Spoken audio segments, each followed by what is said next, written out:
So if a photon is directed through a plane with two slits in it and either slit is observed, it will not go through both slits. If it's unobserved, it will. However, if it's observed after it's left the plane but before it hits its target, it will not have gone through both slits.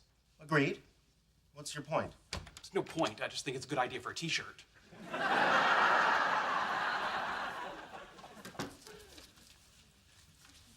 Excuse me. Hang on.